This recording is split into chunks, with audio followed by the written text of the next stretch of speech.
বন্ধুসকল welcome to my channel education DEE Assam। বন্ধুসকল আপোনালোকৰ ইয়াত যেহেতু DEE ৰেগুলাৰ পদৰ কাৰণে 1 তাৰিখৰ পৰা অনলাইন কৰা কথা আছিল, কিন্তু আজিৰ পৰা অনলাইন চলিছে আৰু এতিয়া লিংক ওপেন হৈছে। আৰু আপোনালোকৰ মই ডেছক্ৰিপশ্যনত দি দিম, সেই লিংকটোত ক্লিক কৰিলে এইখন পেজ খোল খাব।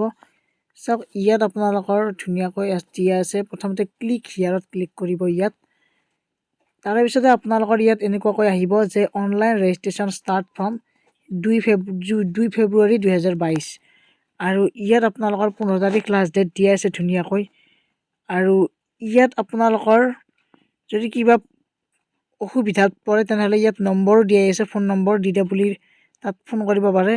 আৰু এতিয়া আপোনালোকৰ নতুনকৈ ৰেজিষ্টাৰ কৰিব লাগিব যিহেতু, গতিকে apply online for new registration click কৰিব লাগিব। তাৰে পিছতে আপোনালোকৰ প্ৰচিড টু এপ্লাই মানে আগৰ নিচিনাকৈ থাকিব। আৰু ইয়াত লিখা আছে যে all the fields are compulsory candidates who has pass Assam TET, মানে 28 জানুৱাৰীৰ দিনা যি ৰিভাইজড ৰিজাল্ট দিলে, যিসকলে পাছ কৰিছে তেওঁলোকৰ সকলোৰে কাৰণে কম্পালচৰি হয়। আৰু ইয়াত আপোনালোকৰ এতিয়া advertisement A for lower primary and upper primary, যিহেতু এডভাৰ্টাইজমেণ্ট A হয়। আৰু ইয়াত আপোনালোকৰ টেট কেটেগৰী চিলেক্ট কৰিব লাগিব। আপোনালোকৰ অনলি লয়াৰ প্ৰাইমেৰীত এপ্লাই কৰে নে অনলি আপাৰ প্ৰাইমেৰীত কৰে নে বুথ এপ্লাই কৰে, সেইটো আপোনালোকে চিলেক্ট কৰিব লাগিব।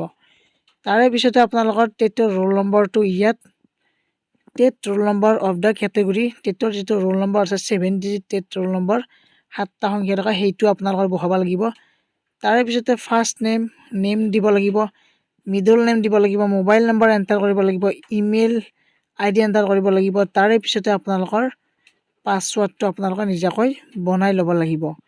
আৰু এইখিনি কৰাৰ পিছত ছাবমিট কৰি দিব। তাৰ পিছতে আপোনালোকৰ ৰেজিষ্ট্ৰেশ্যন হৈ যাব আৰু মোবাইলত OTP যাব আৰু ৰেজিষ্ট্ৰেশ্যন নম্বৰটো আহিব। গতিকে এইখিনি কৰাৰ পিছতহে নেক্সটখিনি কৰিব পাৰিব।